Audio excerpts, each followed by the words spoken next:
नमस्कार, मैं हूं मसरूर फैजी। जम्मू कश्मीर और लद्दाख बदलाव की बयार हमारी इस खास पेशकश में आपका स्वागत है। जम्मू कश्मीर की इस बदली हुई फिजा में जम्मू कश्मीर और लद्दाख में हिमायत कार्यक्रम के जरिए युवाओं को रोजगार मिला है। हिमायत प्रोग्राम ने जहां जम्मू कश्मीर में युवाओं की जिंदगी बदल दी है, तो कश्मीर के इस बदले हुए माहौल की पूरी तस्वीर हम लेकर रोज हाजिर होते हैं। तो आइए देखते हैं आज की हमारी इस खास पेशकश की सुर्खियां। पाकिस्तान ब्रॉडकास्टिंग कॉरपोरेशन की लाइव स्ट्रीमिंग पर फेसबुक ने लगाई रोक। फेक न्यूज के कारण रेडियो पाकिस्तान की लाइव खबरों पर प्रतिबंध। पीएम ने मन की बात में हिमायत प्रोग्राम का किया जिक्र। कहा, हिमायत प्रोग्राम ने जम्मू कश्मीर ले लद्दाख के युवाओं को बनाया आत्मनिर्भर। जम्मू कश्मीर और लद्दाख के तापमान में भारी गिरावट। बर्फबारी और तेज हवाओं ने लोगों के लिए दिक्कतें की पैदा। और राजौरी में सेना द्वारा स्वास्थ्य शिविर का आयोजन। दूर दराज के ग्रामीणों को बेहतर इलाज मुहैया कराना है उद्देश्य। तो ये थी सुर्खियां। अब खबरों पर तफसील से नजर डालते हैं। पाकिस्तान लगातार भारत पर इल्जाम लगाता है कि भारत सरकार ने कश्मीर में कई तरह के बैन लगा दिए हैं, जिनमें एक सोशल मीडिया की आजादी भी है। हालांकि जो रिपोर्ट लगातार सामने आती रही है, उनमें पाकिस्तान की सारी पोल खोलकर रख दी है। सुरक्षा बलों के हवाले से पाकिस्तान का झूठ एक बार फिर से बेनकाब हो गया है। अपनी मनगढ़ंत कहानियों के जरिए रेडियो पाकिस्तान वर्षों से भारतीय सुरक्षा बलों के हवाले से जहर उगलता रहा है। ताजा हम आपको बताते हैं, पाकिस्तान ब्रॉडकास्टिंग कॉरपोरेशन पीबीसी के बुलेटिनों की लाइव स्ट्रीमिंग पर फेसबुक ने रोक लगा दी है।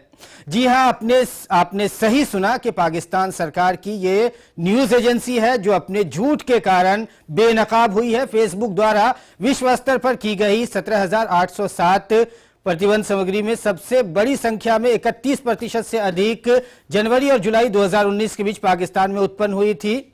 सरकारी इदारे के रूप में पीबीसी पहला इदारा है जो हमने आपको दिखाया जिस पर के फेसबुक ने उसकी लाइव स्ट्रीमिंग पर न्यूज बुलेटिन पर बैन लगाया है। फेसबुक 2019 के पिछली 6 माही में फेसबुक पर जो टोटल अपलोड हुए थे, उसमें पाकिस्तान पर 31% ऐसे हैं जो पाकिस्तान से फेक अपलोड हुए हैं। 2018 की सूची आपके सामने है। 6 माही में 4,174 वस्तुओं को फेसबुक ने प्रतिबंध किया था। तो ये हम आंकड़े दिखा रहे थे आपको पाकिस्तान के, कि पाकिस्तान की लाइव स्ट्रीमिंग जो होती है बुलेटिनों की सरकारी एजेंसी की, उस पर बैन लगा दिया गया है। अब इंटरनेट के हवाले से हम आपको दिखाते हैं कि इंटरनेट अंतर्राष्ट्रीय अधिकार समूह द फ्रीडम हाउस ने 2019 के लिए अपनी freedom on the net report जारी की। इंटरनेट और डिजिटल मीडिया की स्वतंत्रता के लिहाज से पाकिस्तान दुनिया के 10 बदतर देशों में से एक है। यह हम नहीं कह रहे हैं, बल्कि इस रिपोर्ट में कहा गया है देश में इंटरनेट तक पहुंच में बाधा के मामले में 25 में से 5 अंक, कंटेंट सीमित किए जाने के मामले में 35 में से 14 अंक पाकिस्तान को दिया गया है। इंटरनेट स्वतंत्रता के लिहाज से अगर नजर डालें तो संस्था ने अपनी रिपोर्ट में पाकिस्तान को 100 सबसे बुरे देशों में 26वें स्थान पर रखा है। पिछले साल की तुलना में अगर ये रैंकिंग पाकिस्तान का एक स्थान और नीचे खिसक गया है। ये यही पाकिस्तान है जो कश्मीर के बारे में मीडिया की आजादी को लेकर बड़ी बड़ी बातें करता है। उसी के हवाले से हमने आपको दिखाया कि पाकिस्तान में इंटरनेट के हवाले से किस तरह के आंकड़े हैं। पाकिस्तान 27वें नंबर पर पहुंच गया है। तो आपने देखा कि किस तरह से पाकिस्तान में इंटरनेट की आजादी को लेकर किस तरह से वहां पे बैन लगाए जाते हैं। वहां पे सरकारी कार्यक्रम हो या इलेक्शंस हो या फिर मजहबी जो कार्यक्रम होते हैं, उन अवसर पर भी पाकिस्तान में इंटरनेट पर पाबंदी लगा दी जाती है। हम आगे बढ़ते हैं। जम्मू कश्मीर और लद्दाख में हिमायत प्रोग्राम के कारण वहां के युवाओं की जिंदगी बदल रही है। पीएम नरेंद्र मोदी ने मन की बात कार्यक्रम के 60वें एपिसोड में हिमायत प्रोग्राम का जिक्र करते हुए यह बात कही। उन्होंने कहा कि हिमायत कार्यक्रम की टीम ग्रामीण इलाकों में लोगों को आत्मनिर्भर बनाने का लगातार प्रयास कर रही है। देखिए ये रिपोर्ट। साल 2019 के आखिरी मन की बात कार्यक्रम में प्रधानमंत्री नरेंद्र मोदी ने लोगों से स्थानीय उत्पादों को खरीदने का आग्रह किया। पीएम ने 2022 में आजादी के 75 साल पूरे होने के मौके पर देशवासियों से 2-3 साल के लिए स्थानीय उत्पादों को खरीदने की गुजारिश की। 2022 आजादी के 75 वर्ष हो रहे हैं। कम से कम ये 2-3 साल हम स्थानीय उत्पाद खरीदने का आग्रही बने। भारत में बना, हमारे देशवासियों के हाथों से बना, हमारे देशवासियों के पसीने की जिसमें महक हो, ऐसी चीजों को हम खरीद करने का आग्रह कर सकते हैं क्या? मैं लंबे समय के लिए नहीं कहता हूं, सिर्फ 2022 तक। आजादी के 75 साल हो तब तक। और ये काम सरकारी नहीं होना चाहिए। स्थान स्थान पर नौजवान आगे आए, छोटे छोटे संगठन बनाएं, लोगों को प्रेरित करें, समझाएं और तय करें, आओ हम लोकल खरीदेंगे, स्थानीय उत्पादों पर बल देंगे, देशवासियों के पसीने की जिसमें महक हो वही मेरे आजाद भारत का सुहाना पल हो। इन सपनों को लेकर के हम चलें। पीएम ने मन की बात कार्यक्रम में नागरिकों के आत्मनिर्भर बनाने जैसे हिमायत प्रोग्राम को प्रमुखता से उठाया। प्रधानमंत्री ने कहा कि हिमायत प्रोग्राम के जरिए आत्मनिर्भर बने लोगों के जीवन की कहानियां सचमुच हृदय को छू लेती हैं। मैं एक ऐसी पहल की चर्चा करना चाहूंगा जिसने मेरा ध्यान खींचा, और वो पहल है जम्मू कश्मीर और लद्दाख का हिमायत प्रोग्राम। हिमायत दरअसल स्किल डेवलपमेंट और रोजगार से जुड़ा है। इसमें 15 से 35 वर्ष तक के किशोर और युवा शामिल होते हैं। ये जम्मू कश्मीर के वे लोग हैं जिनकी पढ़ाई किसी कारण पूरी नहीं हो पाई, जिन्हें बीच में ही स्कूल कॉलेज छोड़ना पड़ा। मेरे प्यारे देशवासियों, आपको जानकर के बहुत अच्छा लगेगा कि इस कार्यक्रम के अंतर्गत पिछले 2 सालों में 18,000 युवाओं को 77 अलग अलग ट्रेड में प्रशिक्षण दिया गया है। इनमें से करीब 5,000 लोग तो कहीं न कहीं जॉब कर रहे हैं और बहुत सारे स्वरोजगार की ओर आगे बढ़े हैं।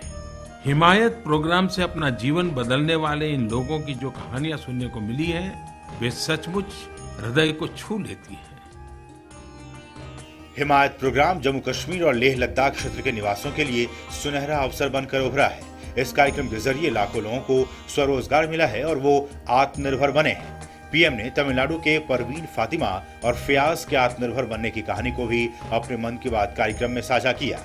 परवीन फातिमा तमिलनाडु के तिरुपुर की एक गारमेंट यूनिट में प्रमोशन के बाद सुपरवाइजर कम कोऑर्डिनेटर बनी है। 1 साल पहले तक वह करगिल के एक छोटे से गांव में रह रही थी। आज उसके जीवन में बड़ा बदलाव आया, आत्मविश्वास आया, वो आत्मनिर्भर हुई है और अपने पूरे परिवार के लिए भी आर्थिक तरक्की का अवसर लेकर आई है। परवीन फातिमा की तरह ही हिमायत प्रोग्राम ने लेह लद्दाख क्षेत्र के निवासी अन्य बेटियों का भी भाग्य बदला है और ये सभी आज तमिलनाडु के उसी फार्म में काम कर रहे हैं।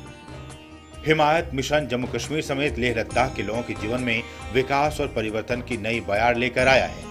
इस कार्यक्रम ने लोगों को जीवन जीने का नया जरिया दिया, उन्हें आर्थिक रूप से आत्मनिर्भर बनाया है। हिमायत कार्यक्रम सरकार, ट्रेनिंग पार्टनर, नौकरी देने वाली कंपनियां और जम्मू कश्मीर के लोगों के बीच एक बेहतरीन तालमेल का आदर्श उदाहरण है। Bureau report, DD news. तो जम्मू कश्मीर और लद्दाख में हिमायत कार्यक्रम के जरिए हजारों लोगों को रोजगार मिला है। हिमायत स्किल डेवलपमेंट और रोजगार से जुड़ा हुआ एक कार्यक्रम है। इसमें 15 से 35 वर्ष तक की महिला और पुरुष हिस्सा ले सकते हैं। इस कार्यक्रम के अंतर्गत उन लोगों की मदद की जाती है जो किसी कारण अपनी पढ़ाई बीच में ही छोड़ चुके हैं और आत्मनिर्भर बनना चाहते हैं। हिमायत कार्यक्रम ऐसे लोगों की मदद करता है और उन्हें प्रशिक्षित कर आत्मनिर्भर बनाने में उनकी मदद करता है। जम्मू कश्मीर के युवा इस कार्यक्रम का किस तरह से फायदा उठा रहे हैं और ये कार्यक्रम किस तरह से, जिसका प्रधानमंत्री ने जिक्र किया, जमीनी स्तर पर युवाओं तक पहुंच रहा है, हम आपको दिखाते हैं। हमें यहाँ पे बहुत सारे skills like soft skills, technician skills हमें सिखाया जाता है और ये हमारे फायदे के, यही हमारे लिए बहुत ज़्यादा फायदेमंद रहा, क्योंकि बहुत सारे ऐसे लोग हैं कश्मीर में जो फाइनेंशियली अफोर्ड नहीं कर पाते हैं, फिर ड्रॉप आउट्स हो जाते हैं और ये स्कीम उन्हीं के लिए बनी हुई है ताकि हम आगे बढ़ सके, हमें प्लेसमेंट्स हो जाए, क्योंकि जॉब ओरिएंटेड कोर्स से हमें यहाँ पे प्लेसमेंट्स मिल जाती है। ये बहुत जो स्किल्स है हमें टेक्निकल स्किल्स, ये बहुत हेल्पफुल हो सकती है क्योंकि आफ्टर 6 मंथ कोर्स हमें यहाँ पे प्लेसमेंट दी जाती है because this is a job oriented course, तो हमें बहुत हेल्प करेगी आगे फ्यूचर में। जो ये कोर्स है फ्री ऑफ कॉस्ट है एंड दे पे अस 125 रुपीज़ पर डे, सो ये फ्री ऑफ कॉस्ट है, कहीं और पे हम फाइनेंशियली अफोर्ड नहीं कर सकते थे ये स्किल्स। मैंने कंप्यूटर पता नहीं था, मैं कंप्यूटर लैपटॉप ये मुझे नहीं सिस्टम का कुछ भी पता था।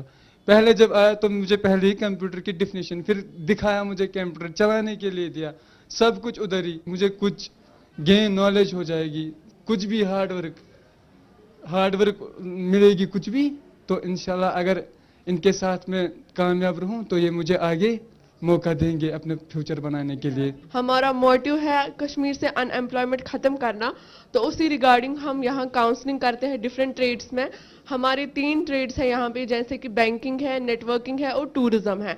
हमारा मोटिव ये रहता है कि यहाँ से ज़्यादा बच्चे वो आए जो अनएम्प्लॉयड हो और ड्रॉप आउट्स हो। पहले हम यहाँ इनको 6 मंथ्स तक ट्रेन करते हैं डिफरेंट सेक्टर्स में, तो उसी रिगार्डिंग हम उनको फिर जॉब देते हैं। हिमायत का शाब्दिक अर्थ ही है हाथ बढ़ाना, आगे बढ़कर सहायता करना, और सरकार की ये योजना अपने इस अर्थ को यहाँ पर सार्थक कर रही है। यहाँ पर न केवल कमजोर तबके के बच्चों को पहचान की जाती है, उनमें जागरूकता पैदा की जाती है, बल्कि उन्हें यहाँ पर इस तरह के स्किल देकर, इस तरह की ट्रेनिंग देकर, इस तरह के प्रशिक्षण देकर मजबूत बनाया जाता है आगे के भविष्य की बेहतर राह के लिए। कैमरामैन AK के साथ रमा त्यागी, DD न्यूज, पामपुर।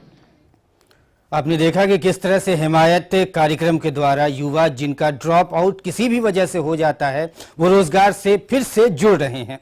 आगे बढ़ते हैं। जम्मू कश्मीर के राजौरी में सेना द्वारा स्वास्थ्य शिविर का आयोजन किया गया। दूर दराज के ग्रामीण इलाकों में बेहतर इलाज मुहैया कराने के उद्देश्य से स्वास्थ्य शिविर लगाया गया। शिविर में मरीजों को दवाइयां भी वितरित की गई। सेना की इस पहल से न केवल रोगियों को बेहतर इलाज मिल रहा है, बल्कि लोगों के बीच स्वच्छता और स्वस्थ जीवन के बारे में भी जागरूकता बढ़ रही है। ये आर्मी कैंप लगा है और इलाज करने के लिए बैठे हैं इधर, ठीक है। तो दवाई दे रहे हैं, लोग दूर दूर से आ रहे हैं, औरी से, मेल्टर से, पुंछ से, थना मंडी, दरहाल, इधर से आ रहे हैं। आर्मी की मकसद है, इधर कैंप पे लगा हुआ है और अच्छी है, ठंडी बहुत है, इसलिए दवाई शवाई के लिए आ रहे हैं और इलाज करा रहे हैं। बहुत बढ़िया है। इसमें यहाँ पे एक कैंप, मेडिकल कैंप ऑर्गेनाइज किया गया है। इसमें सबसे पहले तो हम शुक्रगुजार हैं आर्मी का, इंडियन आर्मी का, जो इस टाइप के ये हमेशा बीच बीच में इस टाइप के कैंप लगाते हैं। फार फ्लंग एरिया से यहाँ पे लोग आए हैं, वो लोग जिनको जो अपना इलाज उस प्राइवेट में नहीं करवा सकते थे, तो वो लोग यहाँ पे आज आए हैं, अपना इलाज करवा रहे हैं। फार फ्लंग एरिया से लोग आते हैं, यहाँ पे लोगों को इतनी फैसिलिटीज़ अवेलेबल नहीं है। आर्मी ने पूरी कोशिश की है कि यहाँ पे सब कुछ सबको अवेलेबल रहे। दवाइयाँ भी फ्री प्रोवाइड हो रही हैं, सब कुछ फ्री हो रहा है यहाँ पे। ये आगे भी हम कोशिश करेंगे कि आगे भी आर्मी के साथ मिलकर हम और अच्छी तरह और अच्छे से कैंप लगाएं। दूर दराज के इलाकों में LC वाले बटालियन जहाँ पे वहाँ पे भी जाके करते हैं कैंप। हमारा यही कि हमारी आवाम जो है साथ में रहे, और उसके लिए हम कुछ भी करते हैं। आप देख ही रहे होंगे कि हमने मीडिया में पब्लिसिटी भी करते हैं, ताकि वो जो जितने गरीब हैं और जो हैं सबको बेनिफिट मिले। और हमारी मेडिसिन आप देख रहे हो, यहाँ पे हर तरह के स्पेशलिस्ट भी हमारे पास आते हैं। तो इन दिनों कश्मीर और लद्दाख में रात का तापमान गिरने का सिलसिला जारी है। मैदानी और पहाड़ी इलाकों के साथ साथ रिहायशी इलाकों में हो रही बर्फबारी ने लोगों के लिए कुछ मसाइल तो जरूर पैदा किए हैं। श्रीनगर में तापमान में गिरावट का सिलसिला लगातार जारी है और इसके साथ ही मशहूर डल लेक के कई इलाके, कई हिस्से उसके डल के बर्फ में तब्दील हो गए हैं। जी हां, डल में बर्फ जमने लगी है, साथ ही जिंदगी की मुश्किलें भी बढ़ रही हैं। मौसम को देखते हुए प्रशासन पूरी तरह से मुस्तैद है। पर्यटक सर्दी के मौसम में जम्मू कश्मीर की सुंदरता का लुत्फ उठाने के लिए घाटी का रुख भी कर रहे हैं। तो पर्यटक जम्मू कश्मीर की सुंदरता को देखने के लिए जा रहे हैं, लेकिन डल लेक जमनी शुरू हो गई है, जिससे जिंदगी के कुछ मसाइल जरूर पेश आ रहे हैं। तो आपने देखा कि किस तरह से जम्मू कश्मीर में ठंड की वजह से खासकर श्रीनगर में डल जमने लगी है, लेकिन पर्यटकों की आमद का सिलसिला कश्मीर में कश्मीर की सुंदरता को देखने के लिए जारी है। तो आज की हमारी इस खास पेशकश में फिलहाल इतना ही। इजाजत दें, नमस्कार।